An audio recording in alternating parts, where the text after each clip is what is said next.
Thank you so much. I heard what you said about momentum. Realistically, how soon do you and Leader McConnell need to cut a deal in order to have a package to vote on before the holidays? Well, we have the time to do it. It doesn't, and again, we want to have it on the omnibus. We have to have an omnibus. And we're hoping that that will accelerate the discussions on the omnibus. We are going to keep government open. You know, we're not going to have a continuing resolution, but we need to take the time to do that. And then, as I said, we saw a framework. They're putting, now they have to turn it into text.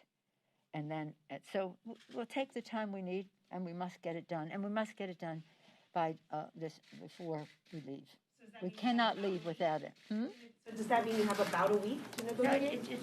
It doesn't matter. We will take the time that we need.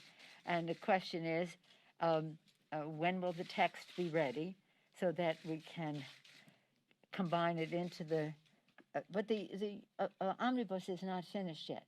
We have a number of what we call ash and trash. It's a lot of other issues that need to be resolved. And they're in the course of doing that. And I don't want to in any way undermine the great bipartisan negotiations that are going on between the Democrats and Republicans. Senator Shelby, as the chair of the Appropriations Committee in the Senate, Nita Lowey as the chair in the House, their staffs working together. So don't worry about a date. It will be in sufficient time for us to get it done. The sooner the better, but not at the expense of the initiatives that we need to address in the bills. Good morning, thank you. So just to be clear here, you said no continuing resolution.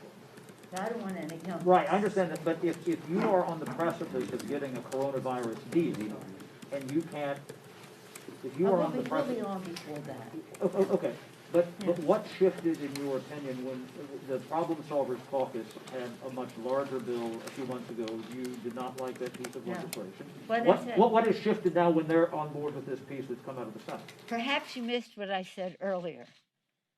Joe Biden committed to ending and crushing the virus and having a Build a Better America initiative, Build Back Better, a vaccine. Get convenient COVID-19 testing from Quest. Order at questcovid19.com. To our prayers, an answer to our prayers of 95% effectiveness in terms of Pfizer and Moderna, and there may be others coming forward. That is a total game changer. A new president and a vaccine. So there's nothing to, these are different. What was then before was not more of this. This has simplicity.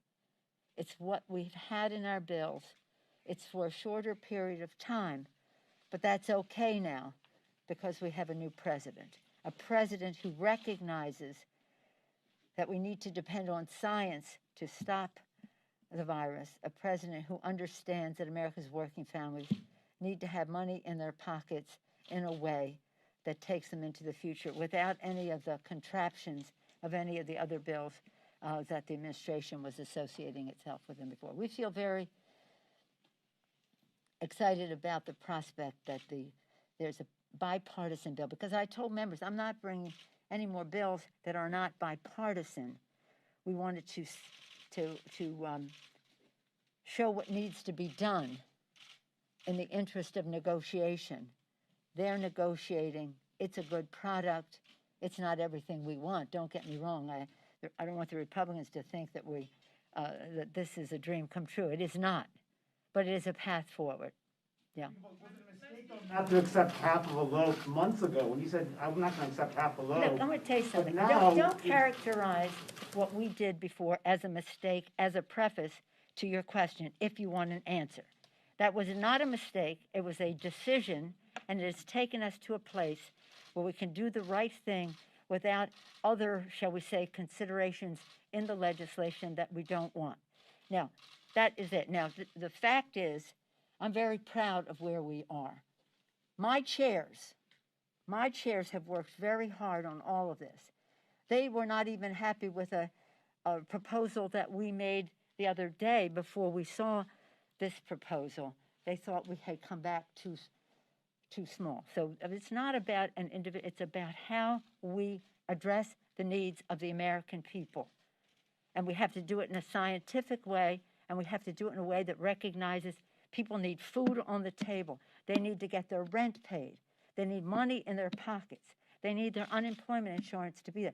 They do not need a whole cacophony of other things that are on the agenda that have nothing to do with meeting their needs.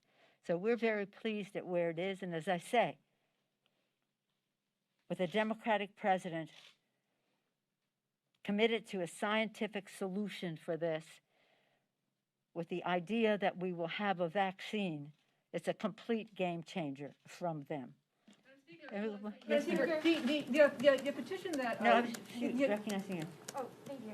Joe Biden said that on his first day in office, he will use Title IX to give transgender students access to sports, bathrooms, and locker rooms in accordance with their gender identity